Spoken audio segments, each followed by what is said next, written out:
Yo, it looks like the Xbox Partner Preview is happening. It is happening on March the 6th, 2024. That is in 2 days. Now, this isn't a first party preview program. This isn't something that is going to showcase first party games, though I am hoping that maybe Hellblade makes an appearance because it is getting very close now to the actual release of Hellblade. Or maybe we're going to get an actual presentation, a deep dive like we did with Starfield for Hellblade nearer the launch. But this is supposed to be one for their partner preview program where, companies like Capcom and whatnot come in to check it out. Now, the tweet reads, "We're thrilled to announce the next Xbox Partner Preview will air Wednesday, March 6th. At 10 a.m. PT, 1 p.m. ET, 6 p.m. GMT. Now I'm going to be setting up a preview link so you can click on it to be notified 15 minutes before it goes live. I am going to be live streaming this in 2 days from probably about 5:30, 5:15, 5:45 p.m. GMT, my time. So about 20 minutes before it actually airs. So if you do want to hang out and watch it together and react together, make sure to click on that or simply hit on that like button on this video and the subscribe button. Don't forget to hit that bell so you're notified of all content that I release. And of course the stream, right? Lovely little segue, shameless plug-in. I know you liked it. 300 like challenge, let's go. But it says here features a mix of new and upcoming games like Tales of Kenzera, Zao, Kunitsugami, Path of the Goddess, The First Berserker, Kazan, and more. Now, if we actually look at the actual program, the page itself, it says we're thrilled to announce the next Xbox Partner Preview, this time featuring a mix of new and upcoming games for you from publishers like Capcom. Could we maybe see like a Dino Crisis exclusive to Xbox? Okay, I know I'm getting a bit silly now, but it's possible. It's possible. I've been saying for a while that if Xbox wants to sell consoles, they need to get third-party exclusives that are only on Xbox for a time period. So it's possible. I'm not going to rule it out, no matter how unlikely. It's still possible. Next one is likely going to be showing The First Descendant, and EA is probably going to be showing some form of Star Wars. Maybe something else as well, maybe a Battlefield. And others with more than a dozen new trailers over the course of a 30-minute broadcast. So it's 30 minutes. There's going to be over 12 trailers. During the partner preview, you can learn more about combat and traversal in Tales of Kenzera Zao with a video narrated by Abu Bakar Salim himself. See new gameplay from Kunitsugami, Path of the Goddess. Get a closer look at the first Berserker Kazan. Kind of looking forward to that. And other great titles coming to Xbox, Windows, or Game Pass. Our Xbox Partner Preview format is all about sharing exciting game news from our talented studios from across the globe with no frills, just new game reveals, release date announcements, and fresh new gameplay from upcoming games, coupled with unique behind-the-scenes stories from developers on Xbox Wire. So there you have it. So there's still stuff there's supposed to be new trailers that are going to be announced here. So that's kind of cool. I'm looking forward to that. And hopefully, we may even see like a Final Fantasy 16 finally get announced for the Xbox platform, or maybe even remake at this point. I mean, it's due, right? At this point, if it doesn't appear, it probably never will. But, this is kind of cool. I'm looking forward to it. I'm excited. And this is the type of news that we want to see. Now, we've got this over here as well. Thomas, who is the CEO, creative director for Ori. We've seen a lot of problems with that studio, Moon Studio, with harassment and whatnot, actual bullying from, the directors that the Microsoft staff have complained about, and due to that, Microsoft actually split ways with them. And they say, appreciate all the messages about wanting to support Moon. Best way you can do that is by just buying Ori, and they'll put 2 Steam links there. So for those of you that want to play this on the Steam Deck, this will probably be the first time you can run it natively. It says here, I'd love it if both Ori games came to PlayStation. I'm sure many others hoping that happens too. Then please let Xbox P3 know of that. It's not in our hands. So I guess now that's confirmed that Ori is actually exclusive to the Xbox ecosystem. I guess Steam is exempt from that ecosystem because Steam gets everything. As we know, the Lord Gaben is pretty much sitting there winning everything every single time, and he is exempt from everything. But it looks like there is still a contract in place where PlayStation will not get Ori. So that seems to still be the case and exclusive to, the Xbox console, at least in terms of it going to anywhere else. I mean, we've seen it go to Switch, but it looks like it's just not going to Xbox.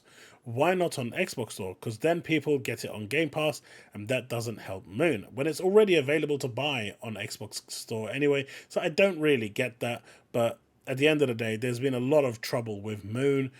Founders of Ori developer Moon Studios respond to accusations of sexism, racism, and bullying in your report. And this was coming from Microsoft's own staff, which is one of the reasons why they actually just pushed away from Moon Studios and basically let them split from Microsoft offices, because they basically didn't want to associate themselves with it. But the contract is still there, and it means that it cannot release on PlayStation. So it looks like the actual whole thing is that it can release anywhere but PlayStation. So this adds a little bit more, spice to the whole, hey, we're putting 4 games onto your platform.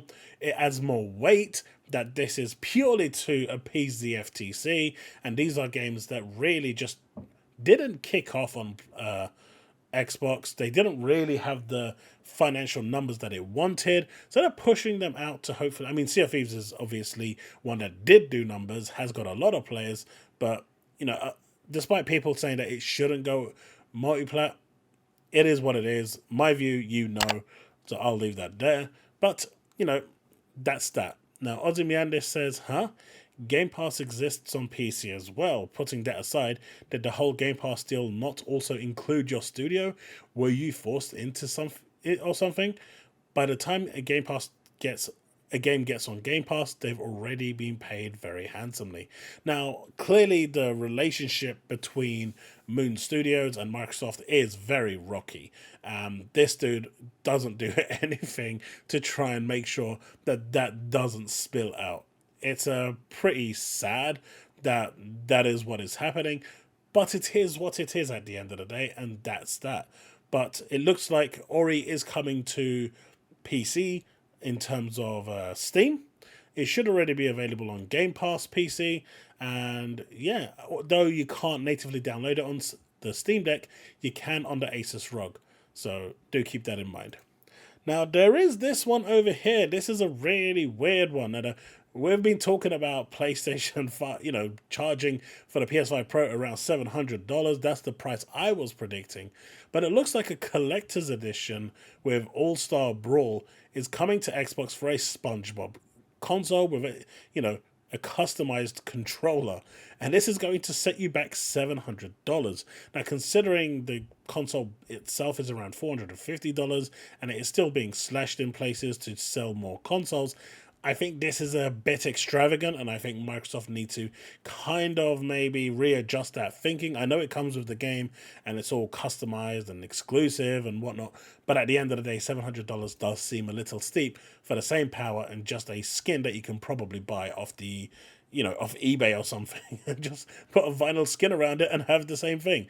Obviously, you probably can get the controller as well, so I don't know. This seemed a little out there for me, and I think most people will agree. I mean, a lot of people I'm actually seeing that are really excited for this console. So let's see how that actually turns out, because that is actually quite I'm actually eager to see how this actually sells, because obviously collector's editions are really sought after and they are gonna, have a higher price. But I think this should have been maybe $599 at most, or maybe $549.99. $700 seems just a tad extreme for me. But let me know what you think in the comment section below. Right, Gravity Rush. Now, if you haven't played the original was phenomenal. Absolutely brilliant. Now, they did make some changes to the actual sequel, and, it didn't do as well. But Gravity Rush 2 Remastered is coming to PC and PS5 this summer. So if you don't have a PS5 but do have a PC or a Steam Deck, this might be something that you want to check out. The original was really good. This finishes the storyline. If you haven't played the original, it's worth checking it out on the PS Vita, I think it was on, and then coming over to this one, or just watching a playthrough. Like I said, the game on the first one was absolutely great. The second one I couldn't really get into, and now it's only available to stream off the PS3 Premium platform unless you've got a PS3. So this is going to be the first time it's actually available natively on a PlayStation platform since the PS3, and of course on PC. So wherever you decide to buy it, might be worth checking out. Like I said, I'm a huge fan of the series, so I'm going to be picking a version of this up. Not sure which way I'm going to be going. Sorry, I hit the mic, but you know, I was kind of hoping that they'd release Gravity Rush 1 and 2, but that didn't really happen. So it is what it is. Finally, I wanted to touch on this, as Hazardor Gaming has this one over here. It's, again, a PlayStation story. Sony PlayStation has started refunding Suicide Squad Kill the Justice League, like when they did for Cyberpunk 2077. As you know, when people bought the deluxe edition, it came with 3 days of early access and people couldn't play it. It had a game-breaking bug that auto-completed the game upon login, and as such, that caused a lot of problems for people. So as you can see here, it says, "Hi, person's name. Thank you for contacting PlayStation support regarding a game. We apologize for the delay in responding. You contacted us because an item you purchased could not be used." And that is the case. It couldn't be used. It's really weird for Sony with this, though, because the game wasn't broken, and Sony has a policy where if it's not actually broken, because for Helldivers 2, they didn't actually allow you to refund your game. People have tried this, like K-Med. He tried to get a refund, and they said no, it's a server issue, and that means the game isn't broken. The same thing here.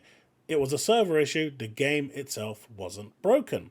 After reviewing your request, the purchase for Suicide Squad Kill the Justice League Digital Deluxe Edition was cancelled, and the purchase price was credited to your current account. So they weren't fully refunded, they were given credit, but it's better than nothing. So this one's a weird one for me because, like I said, Helldivers, which was cheaper, wasn't refunded, but this one was. Maybe because no one bought this game, so it's easier to refund this maybe, but if they refunded one person for Helldivers, that would have burst open the floodgates, so maybe that's the reason why. But finishing off with the big story of the actual video, Xbox Partner Review, March 6, 2024, 6 PM GMT, PT, ET times are there. I'm going to be co-streaming this. Hope to see you there with me, reacting to everything that's being shown, new, old, and maybe we'll actually see some really cool stuff there. Alright folks, that's it. Thanks so much for watching. I'll see you in the next one.